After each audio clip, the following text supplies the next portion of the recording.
नमस्कार, मैं हूं योगेश चक्रवर्ती और आप देख रहे हैं रैड नेटवर्क। बिहार विधानसभा चुनाव को लेकर बिहार का राजनीतिक तापमान चरम पे है और इस बीच नेता अपने अपने क्षेत्र में टिकट लेकर वापस लौट रहे हैं। जी हां, उन्हीं चंद खुश नसीबों में से एक हैं अररिया जिले के नरपतगंज विधानसभा क्षेत्र के मौजूदा विधायक अनिल कुमार यादव जी, जिन्हें एक बार फिर आरजेडी ने नरपतगंज का टिकट पकड़ा दिया है और अब वे चुनाव मैदान में ताल ठोकने जा रहे हैं। लेकिन इस वक्त हमारे साथ मौजूद हैं, आइए उनसे बात करते हैं। अनिल जी, एक बार फिर आरजेडी ने, आपकी पार्टी नेतृत्व ने आप पे भरोसा जताया है, तो कैसा लग रहा है नरपतगंज का टिकट पाकर? देखिए, मैं अपने राजनीतिक आदर्श हमारे राष्ट्रीय अध्यक्ष माननीय श्री लालू प्रसाद यादव जी एवं नेता प्रतिपक्ष श्री तेजस्वी प्रसाद यादव जी के प्रति आभार प्रकट करता हूं कि उन्होंने पुनः नरपतगंज की जनता की भावनाओं का कद्र करते हुए उसके प्यार और स्नेह जो मेरे प्रति है उन लोगों का, उसको देखते हुए मुझे फिर से चुनावी मैदान में उतारा है। मैं उनके प्रति कृतज्ञ हूँ। आप उनके प्रति कृतज्ञ हैं। कहीं ना कहीं आप अच्छा काम किए होंगे, तभी उन्होंने आपको दोबारा नरपतगंज विधानसभा क्षेत्र से चुनाव मैदान में उतारा है। ये बताइए कि क्षेत्र में आपने विधायक रहते हुए 5 सालों में क्या कुछ किया, क्या कुछ गिनाना चाहेंगे, बताना चाहेंगे नरपतगंज की जनता को? आप नरपतगंज 42 पंचायत 2 प्रखंडों में बटा हुआ है। आप किसी कोने में चले जाइएगा और खड़ा होकर पूछिएगा जो विगत 5 सालों में अनिल कुमार यादव ने क्या काम किया आपके विधायक ने, तो वो मेरे विरोधी ही क्यों नहीं हो प्रबल, वो भी बताएंगे। जो पिछले 70 साल के इतिहास में जितने विधायक हुए उससे अधिक काम सड़कों के मामले में मैंने किया। 300 से ज़्यादा सड़कें बन रही हैं, 200, 150, 200 बन चुकी हैं और स्वीकृत होकर के निविदा के स्टेज में भी 100 हैं। अब कहीं ऐसी जगह नहीं बची है जहां मुखिया जी को सड़क बनाने की अवस्था पड़ जाए।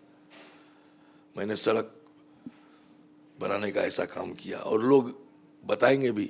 और विभिन्न सामाजिक कार्य हैं, चाहे स्कूल की घेराबंदी हो या छात्रावास में कहीं कोई शौचालय की आवश्यकता हो, सार्वजनिक शौचालय की हो या किसी फील्ड में हो, हर जगह मैंने काम करने का काम किया।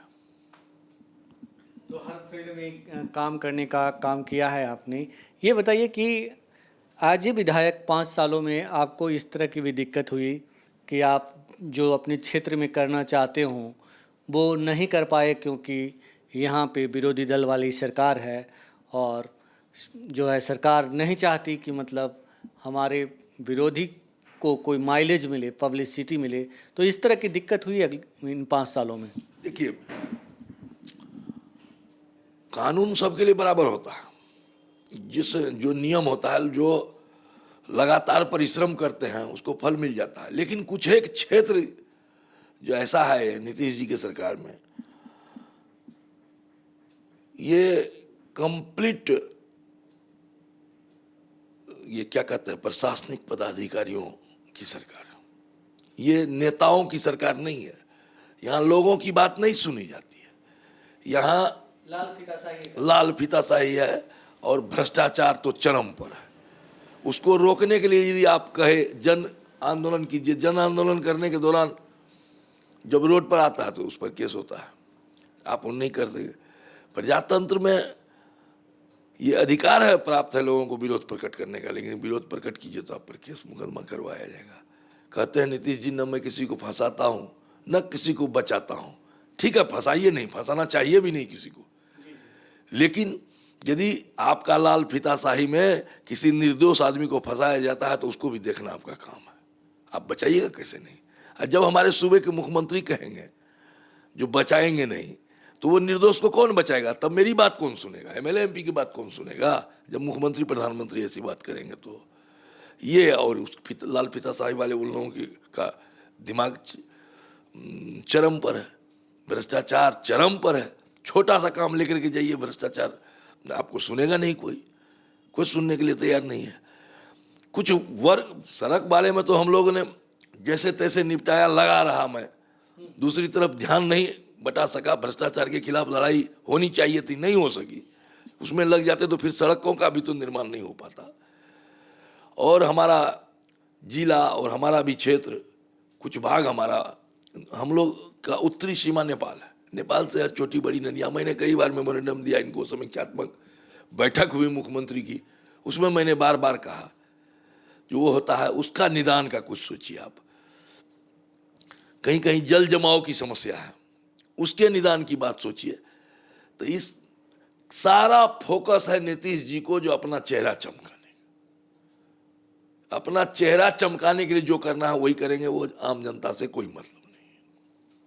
ये बताएं कि जिस तरह से प्रतिपक्ष के नेता तेजस्वी यादव ने 10 लाख नौकरी देने की बात की है और बहुत सारे वादे किए हैं, युवाओं को के आकर्षण के केंद्र हैं वो, क्या लगता है कि मौजूदा विधानसभा चुनाव में जो है युवा उनकी सुनेंगे और अभी राज्य की जनता उनकी सुनेगी और आरजेडी को बहुमत देगी?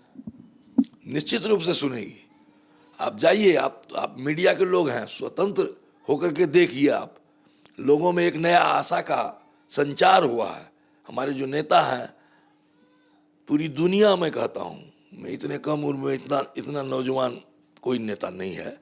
सोच भी बहुत जितनी उम्र है उससे अधिक परिपक्वता है। कदाचित एक कहावत है ना, सोना आग में जल करके और खरा होता है। इसको जितनी तंग और तबाह करने की कोशिश की गई, ये उतना निखर करके विपरीत परिस्थितियों में ही लोगों का क्या कहते हैं, लोगों का जो मेरिट होता है लोगों में, वो प्रकट होता है। जब विपरीत परिस्थिति में आप जाइएगा तो आप संघर्ष में आपको पता चलेगा जी ये कितना धैर्यवान है, वो क्या है। और इन्होंने कहा खाली है नौकरियां खाली है। राजस्व कर्मचारी, एक कर्मचारी 4 आदमी को दलाल रखे हुए हैं, 10 पंचायत के चार्ज में है। पंचायत सेवक उतनी बड़ी जिम्मेवारी है, 10 पंचायत के चार्ज में, नौकरियां खाली है, उसका भरण नहीं हो रहा है। संविदा पर लोगों को रखा जाता है, जब उसकी उम्र नौकरी की समाप्त हो जाती है उसको लात मार करके हटा दिया जाता है। नौकरी की कोई गारंटी नहीं। हताश है लोग, परेशान है लोग। और लाल फीताशाही के चलते कहीं कह दीजिएगा मैं नौकरी दुकान पर लाओ तो जमीन बेच करके पैसा देना शुरू कर देता है। ठगों की भरमार है इस सरकार में। और एक नए परिवर्तन का संकेत दिया है तेजस्वी यादव हमारे नेता जो हैं, निश्चित रूप से वह सूबे में मुख्यमंत्री बनेंगे। युवाओं का जोश है, बुजुर्गों का आशीर्वाद है, सताए हुए गरीब जो इस कोरोना काल में जिनको कहा गया नहीं आने देंगे किसी कीमत पर, जब आने लगे कितने मर गए, कितने क्या हो गए, कहाँ था कोरोना पीड़ित वो लोग। आपके क्षेत्र के भी बहुत सारे लोग का कॉल आता था मेरे पास कि अररिया के हजार मजदूर बाहर फंसे हुए थे, तो उन मजदूरों को आपने कैसे फ़ायदा पहुंचाया? खास करके तेजस्वी जी ने तो कई बार उन्होंने मुझे भी वीडियो भेजा था और ख़ुद मैंने उनको मैसेज किया था कि फलना जगह लोग फंसे हैं, इनको मदद कीजिए। तो आपने कैसे मतलब उनको मदद किया? हमने बहुत किया, आपको हम दे देंगे ट्वीट कर करके जो हम लोगों ने दिलाया, वहाँ से लोगों ने जो किया, जहाँ जो संभव हो सका उसमें हम लोगों ने हर जगह हैदराबाद से निकलवाया अपने क्षेत्र के लोगों को। बॉम्बे में बहुत पॉजिटिव रिस्पॉन्स आया वहाँ के लोगों को। ये दिल्ली और अगर ये यूपी नोएडा इस सब में जो फंसे हुए थे वहाँ पर बड़ा तंग किया गया। इसके बाद जब फिर लौट करके आ रहे, कितना मतलब क्रूर मजाक किया गया। लौट के आ रहा है 2008 ईस्वी में कोसी त्रासदी हुई थी हमारे यहाँ, कोसी का बांध टूट गया था, लालू जी रेल मंत्री थे और मनमोहन सिंह जी का उन्होंने स्पेशल प्रोग्राम कराया और स्पेशल 500 करोड़ का पैकेज दिलवाया था। और आम जनता में आप जाके पूछिएगा, सारा स्टेशन फ्री था, जिसको टिकट लेके जहाँ जाना है, भोजन हर एक स्टेशन पर, ट्रेन चली नहीं चली भोजन चलता था उन गरीबों के लिए। और आप टिकट के लिए उन लोगों को लाइन लगवाए कि पैसा दीजिए, यहाँ मैं पैसा दूंगा। जिसको खाना नहीं मिल रहा था वह कहाँ से सूद पर लेकर के क्या किया, कैसे लाया, पैसा इंजाम करके लाया, उसके साथ आपने ऐसा बड़ा मजाक किया। डबल इंजन की सरकार, नीचे भी आपकी ऊपर भी आपकी। सोनिया जी ने कहा, तेजस्वी जी ने कहा कि मैं पैसा दूंगा ट्रेन का, तो कहा कि भाई वहाँ जाके जमा कीजिए। भारत सरकार वहाँ और रेल विभाग कहा कि नहीं, बिहार सरकार के द्वारा हम पैसा लेंगे। प्राइवेट भी तो लिया जाता है। और यहाँ क्या मजाक करने का ये क्या तरीका था, कौन सी दुश्मनी थी? वो सारे लोगों ने इसे याद रखा है, सभी लोगों के दिल में फफोला बन करके वो जल रहा। और समय आएगा चिंगारी, वो तूफान उठेगा, आप देखिएगा, तूफान उठेगा, तूफान। जी जी जी, तूफान उठेगा और तेजस्वी यादव को लोग वोट करेंगे, ये कहना है अनिल जी का। अनिल जी, ये बताइए कि जिस तरह से आप कह रहे हैं कि इस बार लोगों में मतलब तेजस्वी यादव के प्रति काफ़ी पॉजिटिव रिस्पांस है। तेजस्वी यादव ने नौकरी देने की बात की है, गरीबों को आर्थिक उत्थान न्याय देने की बात की है। आप 5 साल से विधायक हैं, तेजस्वी यादव ने एक बार फिर से आप पे भरोसा जताया है। अगर आप इस चुनाव में के बाद फिर विधायक बनते हैं, हो सकता है तेजस्वी जी आपको मंत्री भी बना दें अगर सरकार बने तो आप अपने क्षेत्र की जनता के लिए अगले 5 साल में क्या करेंगे? हमने देखिए, मैं तो हर हमेशा जन समस्याओं से जुड़ा हुआ रहा हूँ। मैं पहला विधायक था पूरे बिहार में।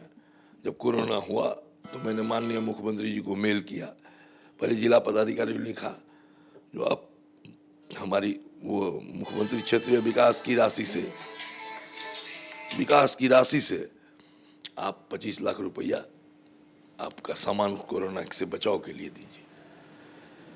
तो जिला पदाधिकारी ने कहा कि वो मान्य ये उसमें नहीं है, गाइडलाइन में है, तो आप वहाँ बात कीजिए। हमने बात किया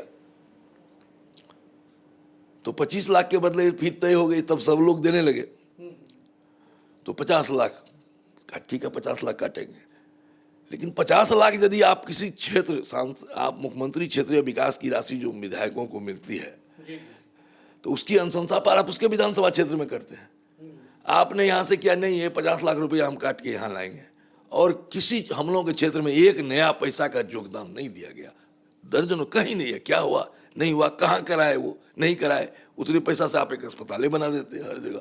हम लोगों के यहाँ जब नहीं मिला, दूसरी कोई बात नहीं थी, तो आपके चैनल पर मुझे जहाँ तक याद है कि मैंने सैनिटाइजेशन कराया था, और 42 पंचायत है, 4 ट्रैक्टर ट्रेलर ये बनाया, ड्राम वाला, और वो 48 दिन तक 10-15 लाख रुपए खर्चे हुए। सोडियम हाइपोक्लोराइड उस समय में मिल नहीं रहा था, जमाखोर से छिपाए हुए थे। 100 टका 50 टका लीटर वाला चीज़ को 600 700 800 लीटर, लेकिन हमने जान बचाना लोगों का अधिक पहले था। हर एक घर, एक भी घर 42 पंचायत में हमारा नहीं छूटा, और 48 दिन लगा वो चारों ट्रैक्टर से 4-5 स्टाफ देके, सबको सुरक्षा उपकरण देके हमने सैनिटाइजेशन कराने का काम किया। भविष्य में मेरी आकांक्षा है, अब की बार 2-3 मुद्दे हैं हमारे यहाँ। कुछ बाढ़ प्रभावित है, जो कि नेपाल की नदियों से प्रभावित होते हैं। पहले भी हमने एक बार जयप्रकाश नारायण जी, मनमोहन सिंह जी की सरकार में जब मंत्री थे, जल संसाधन मंत्री, तो मैं उससे जा करके नेपाल में एक बांध का निर्माण मैंने भुटहा बांध का करवाया था, जो कि फिर सुनते हैं जो इधर कट गया, उसको रोक करके जल वहाँ 5-7-10 पंचायत जो बाढ़ ग्रस्त होता है उसका काम करवाने का हमारा है। और इसके बाद बचे हुए पंचायत में भी बहुत जगह जल जमाव की समस्या है, सड़कें बन गई है, प्लानिंग के हिसाब से उसमें जल निकासी की व्यवस्था नहीं है। जल जमाव से सैकड़ों हजारों एकड़ किसान का फसल जल प्लावित होकर के डूब जाता है, किसी को इसकी चिंता नहीं है। 6,000 रुपया आप दे देते हैं, जहाँ 50,000 लाख रुपया उसको खर्चा होता है, वहाँ 6,000 रुपया आप देते हैं, तो उससे क्या होने जाने को। आप तो झुंझुना देते हैं, झुंझुना थमाया जाता है। तो उस पर मैं काम करने का काम करूँगा। स्वास्थ्य केंद्र है, मेरी जब सरकार, हम लोगों की सरकार बनेगी, तो मैं चाहूँगा कि डॉक्टर की बहाली भी हो, जो हर जगह स्वास्थ्य सुविधा लोगों को उपलब्ध हो। एक हम लोगों के इलाके में कोई सुपर स्पेशलिटी हॉस्पिटल नहीं है। त्वरित रोग जैसे हार्ट अटैक हुआ या ब्रेन हुआ, वो वहाँ जाते हैं, दलालों के चक्कर में सिलीगुड़ी में लोग फंसते हैं, तड़प तड़प कर मरते हैं। पैसा रहते हुए लोगों का इलाज नहीं हो पाता है, उसकी व्यवस्था होनी चाहिए। ये करवाने का हम लोग कहने के लिए लोग मेडिकल कॉलेज हेल्थ खोल दिए, कहीं कोई सुविधा नहीं है। हाई स्कूल की बिल्डिंग बन गई है, आज शिक्षक नहीं है हाई स्कूल में, शिक्षक हाई स्कूल में नहीं है, वो लड़के कैसे पढ़ेंगे? +2 का इंजाम, आपने +2 का, आप जानते होइएगा कि +2 की पढ़ाई होती थी पहले साइंस कॉलेज में, पटना कॉलेज में, बड़े बड़े कॉलेज में, TNB कॉलेज भागलपुर में, CM साइंस, हर एक कॉलेज में होती थी। और +2 आपने वहाँ दे दिया हाई स्कूल के पास, और वो उसका हेडमास्टर मजाक नहीं तो क्या है, उसका उसमें हेडमास्टर तक नहीं है, और उसका हेडमास्टर अभी तक कहीं कहीं मिडिल स्कूल का टीचर है। उस स्टैंडर्ड की पढ़ाई कैसे होगी ये बताइए आप? कहाँ से आप दे सकिएगा साइंस कॉलेज का स्टैंडर्ड वहाँ? जब आपने तैयारी नहीं की तो ये कानून नहीं बनाना चाहिए आपको, यहाँ बंद नहीं कराना चाहिए आपको। आपकी तैयारी नहीं है तो आप बंद मत कीजिए। एक पीढ़ी को आपने बर्बाद करने का काम किया है। आप कहते हैं हम बहुत न्याय के साथ व्यवस्था ये कर रहे हैं वो कर रहे हैं, लाख करोड़ आपका खर्च है, जितना बजट हमारा बढ़ गया, लाखों में बजट देख रहा है, आप तुम बेवकूफ़ बनाने का काम कर रहे हैं, पीढ़ी को बर्बाद करने का काम कर रहे हैं, और इसके लिए जनता माफ नहीं करेगी उनको। ये कहते हैं 15 साल बनाम 15 साल, 15 साल बनाम 15 साल, 15 साल बनाम 15 साल तो कोई मुद्दा ही नहीं है। जो लड़का पैदा हुआ 3-4 साल का था, लालू जी की सरकार, जब हमारी सरकार थी, राबड़ी जी, माननीय राबड़ी जी या लालू जी की, वो लड़का आज वोट डालना जा रहा है, आज वो नौकरी का पात्र हो चुका है। उसने देखा नहीं था, वो दौर सामाजिक न्याय का दौर था जिसे इन्होंने जंगल राज कहा, इसलिए कि जंगल में जिसको भटकने के लिए आपने भेजा था, वो कुर्सी अधिकार लेकर के कुर्सी पर बैठना शुरू कर दिया, तो वो जंगल राज हो गया। इसलिए कि जंगली लोग आके कुर्सी पर बैठ गए, जिसको आप कुर्सी पर बैठने नहीं देते थे, जिस मनुष्य को आप छुआछूत की नज़र से देखते थे, उसका छुआ पानी नहीं पीते थे, उसके देह में छूने से आपका भोजन स्पर्श ये हो जाता था, वो BDO CO के नज़दीक आंख नहीं मिलाता था, वो DM SP से आंख मिला के बात करने लगा। ये सामाजिक न्याय था लालू यादव का, और उससे आप तुलना कर रहे हैं अपने जंगल राज की। आज क्या हो रहा है? कहाँ डेली रोज रोज हत्याएं हो रही है। आप निकालिए रिकॉर्ड जो 2005 उसमें हुआ, एक सामाजिक न्याय के दौर में कुछ नक्सल टाइप के, वो क्यों था? समाज में दबाए कुचले लोगों ने सशस्त्र क्रांति की थी जिसमें नरसंहार हुआ था। वो तो ऑटोमेटिकली स्वतः स्फूर्त बात है। आप दबाने का काम कीजिएगा, आंसू चुलाइएगा तो वो तो अंगारा बनेगा। एक दिन वो अंगारा बना था, फिर उसमें शांति भी आई, समझदारी भी बढ़ी। आप कुर्सी छोड़ दीजिएगा, आप कुर्सी पर बैठने का अधिकार छीन लीजिएगा तो कुर्सी मांगेगा।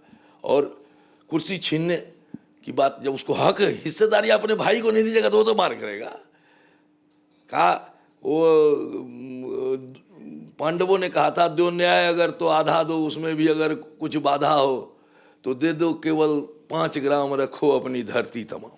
लेकिन दुर्योधन ने कहा कि सुई के नोक के बराबर नहीं दूंगा मैं जमीन, तो उन्होंने कहा याचना नहीं अवरन होगा, संग्राम महाभीषण होगा। क्या तो वही हो रहा हुआ उस दौड़ में, वो दौड़ हुआ। आप कह रहे हैं जब हम अब भ्रष्टाचार की गंगोत्री बहा दिए साहब, ब्यूरोक्रेसी हावी है। माननीय मुख्यमंत्री जी लालू जी जब जाते थे, मुख्यमंत्री थे उस दौर में, और जब वो जाते थे तो पदाधिकारी वहाँ खड़े रहते थे अलग, मंच पर उसका स्थान नहीं था। वो सामने पब्लिक और मंच पर जनप्रतिनिधि। मुख्यमंत्री जी जाते हैं फर्स्ट रो में, एक वहाँ उनके प्रभारी मंत्री वो और बड़े सूबे के पदाधिकारी, सेकेंड लाइन पदाधिकारी, तीसरे लाइन में जनप्रतिनिधि बैठता है। पता लगाइए आप, पता लगाइए आप, वीडियो देखिए आप, जनप्रतिनिधि मुख्यमंत्री तक नहीं पहुंच सकता है। जदयू और बीजेपी का विधायक है, पूछिए तो आप मुख्यमंत्री जाइए तो मिलिए तो वो टाइम लेगा, उसका टेलीफोन वाला उठाएगा, क्या काम है आप नोट कराइए, फिर 2 दिन के बाद वही इंतजार कीजिए। आकस्मिक घटना है, जनप्रतिनिधि MLA क्षेत्र से जुड़ा है, उसके साथ कोई घटना है, तुरंत की बात है, आप मुख्यमंत्री से बात करना, वो बात नहीं कर पाएगा। 3 दिन के बाद उसको समय मिलेगा, क्या त्वरित न्याय होगा? कहाँ से न्याय मिलेगा? कौन देगा उसको न्याय? कोई देखने वाला यहाँ नहीं है। बताइए, ये ऐसा नहीं था। हमने लालू जी के समय में कार्यकर्ता था, आम कार्यकर्ता जो मजबूत कार्यकर्ता जिनको पहचानते थे, या तो स्लिप देके कुछ दिन में बुला लेते थे, उससे भी ले लेते थे, वो डाटा कलेक्ट करते थे। हाँ, ये प्रजातंत्र ना है, ये प्रजा करके वो पदाधिकारियों की सरकार ने, उस पर विश्वास लोगों ने नहीं किया। जनप्रतिनिधि को लोग चुनते हैं जो उसके दुख दर्द में शामिल हो, उसकी आवाज उठाए, उसका न्याय दे उसको। ये काम इन्होंने नहीं करने दिया। 15 ये बताएं कि आप अपने क्षेत्र की जनता से क्या अपील करना चाहेंगे, क्योंकि अब चंद दिनों के बाद ही चुनाव है, तो आप कुछ अपील करना चाहते हैं अपने क्षेत्र की जनता से? मैं चुनाव से पूर्व भी अपील में जहाँ जहाँ गया, हमने मीटिंग की, मीटिंग कर करके मैं अपील भी करता आ रहा था। मैं कहता था जो 5 साल आपने दिया, और जब मैं चुनाव लड़ रहा था तो उस समय में लोग कहते थे ये आप क्या वादा कीजिए, क्या कीजिएगा। मैंने कहता था देखिए, चुनाव के समय के किए गए वादे तो सब जानते हैं, और हमारे गृह मंत्री जो अमित शाह जी तो बताइए दिए जो चुनाव के समय में वो जुमला होता, वादा तो जुमला में परिवर्तित हो गया हमारे गृह मंत्री के अनुसार। तो इसलिए मैं कहता था कि आप तो कहिएगा कानपुर उठने बैठेगा तो वोट के लिए लोग वो भी काम करेगा, आप वादा मत कीजिए। लेकिन मैं आपको ये विश्वास दिलाता हूं कि आप यदि मुझे वोट डालिएगा और यदि मैं आपके वोट से चुना गया प्रतिनिधि, तो आपको शर्म नहीं आएगी, आप पछताइएगा नहीं, आप समझिएगा जो काम करने वाले आदमी को, एक ईमानदार और नीति, स्वच्छ नीति के आदमी को मैंने चुनाव किया है। और मैं बरबस एक शेर भी उसमें पढ़ता था, लोगों को अब भी याद है। मैं पढ़ता था कि वक्त आने पर बता देंगे तुझे है आसमां, वक्त आने पर बता देंगे तुझे है आसमां, हम अभी से क्या बताएं क्या हमारे दिल में। ये मैं पढ़ता था तो लोग अब भी कहते थे। हमने कहा कि अब तो 5 साल पूरा हो गया, कुछ दिन में आचार संहिता लगने वाला है। उस समय मैं कहता था, कह दिया लोगों को, मैं कह के आया हूँ, मैं अपील करके आया, जो अब तो आपका हिसाब देने का वक्त आया, आप हमारा हिसाब लीजिए। हमने जो काम किया है यदि और लोगों से तुलना कीजिए, बनस्पत यदि हमने काम किया होगा, चूँकि उंगलियां पांचों बराबर होती नहीं है, बाप भी सभी बेटे को इसे जाने अनजाने में हो सकती है, मुझसे भी गलतियां हुई हो, मैं कह चुका हूँ सब लोगों को बार जगह पर, जो गलतियां हुई होगी तो उसको तो माफ़ कीजिएगा आप। लेकिन हमने यदि काम किया है तो काम पर आप चुनिएगा। लोग कहते थे, क्या कहते हैं क्या जो दूसरे जनप्रतिनिधि मोबाइल नहीं उठाते, आप कैसे मोबाइल, आप तो मोबाइल कम से कम उठाते हैं। हमने मोबाइल उठाएंगे कैसे, आपने उसको वोट नहीं दिया था। क्या कैसे नहीं दिया था? जी नहीं, आपने वोट दिया था मोदी जी की अपील पर पार्लियामेंट में 70,000 वोट से वहाँ हमारे विधानसभा में आगे हो गया। लोग कहते थे कि नहीं, तो अथी का सवाल है, देश का सवाल है, लोग हम ही को कहता था। तो वो कहते थे कि मैं आपका एक एक वोट मुझे मिलेगा, मैं पाकिस्तान में घुस करके उसको मारूंगा। अब क्या मारा, बाघ मारा कि बकरी मारा, लेकिन चीन से मार खाऊंगा, ये नहीं कहा था उन्होंने, लेकिन अब शुरू हो गया। तो ये कह करके वोट दिया, तो आपको क्यों कोई दूसरा MP MLA क्यों करेगा, वोट देगा, वो क्यों काम करेगा आपको? आप मंदिर मस्जिद के नाम पर, हिंदू मुस्लिम के नाम पर, भारत पाकिस्तान के नाम पर, गीता कुरान के नाम पर वोट दीजिएगा तो कोई आदमी काम नहीं करेगा। मैं भी हिंदू हूँ, मैं गीता पढ़ता हूँ, गीता के बताए हुए रास्ते पर, मैं उद्धृत रास्ते पर मैं चलता हूँ, मैं भी पूजा करता हूँ। जो मुस्लिम भाई हैं मेरे, वो भी पूजा करता हूँ, मैं मुस्लिम के यहाँ जाता हूँ, उनके भी त्यौहार में सौहार्दपूर्ण भागीदारी होती है। मेरे यहाँ भी जो होता है, ये तो हिंदू मुस्लिम भाई भाई सिख, आप उसमें भाई भाई में फोड़ने का काम कीजिएगा हिंदू मुस्लिम, वो तो काम थोड़े करेगा, जन उभार करके उसको सत्ता चलानी है, ये तो काम करना। मैं अपने क्षेत्र की जनता से अपील करूंगा, जो हमारा 15 साल आपका गुजर गया, आपने जो भ्रष्ट तंत्र देखा है, इसकी सफाई के लिए हमने आपका काम किया, उस पर हमारा हिसाब कीजिए आप। लेकिन इस सूबे का हिसाब, चूँकि हमको एक नौजवान काम करने वाला, और हमेशा से यह बात है कि जो नौजवान होता है उसको यदि आप दीजिए, बाप जितना कमाता है यदि वही मालिक बना दे बेटा को, तो मेहनत करता है जो बाप से बेसी हम कमा के दिखला दें, बाप से बेसी हम अन्न उपजा के दिखला दें। तो ये लड़का को 5 साल के लिए परखें, मैं उसकी तरफ से जो वो 5 साल के लिए कम से कम बिहार की गद्दी पर बैठे, इसकी तकदीर बदलने का काम करे, इसलिए मैं वोट मांगने के लिए जाऊंगा। चूँकि मैंने अपना हिसाब किताब किया है, हमारे तुलनात्मक और लोगों के काम से हमारी जनता हमको स्नेह देती है, भरोसा करती है। वो कहती थी जिस चुनाव में मैं भटक गया, आप इस चुनाव में मैं नहीं भटकूंगा। खैर, भटका हुआ उसका वोट के मालिक वो हैं, तो मालिक भटक जाए या सही रास्ते पर जाए, मैं तो जनादेश का तो सम्मान करना ही चाहिए। प्रजातंत्र में विश्वास करने वाले लोगों को मैंने भी किया, लेकिन आपको रिजल्ट बता देगा। हाँ, रेड नेटवर्क से बात करने के लिए आपका बहुत शुक्रिया। आपका भी मैं बहुत बहुत धन्यवाद देता हूं आपको, जो आपने मुझे इस लायक समझा जो मैं है। मेरी वाणी को आप मेरे विधानसभा तक या और लोगों तक पहुंचा दें, ये आपसे गुजारिश है मेरी। तो ये थे अररिया के नरपतगंज विधानसभा क्षेत्र के विधायक अनिल यादव जी, जिनका साफ कहना था कि हम पिछले चुनाव में जो भी वादे किए वो पूरा किए हैं और औरों के वनिस्पत बेहद ही अच्छा काम किए हैं।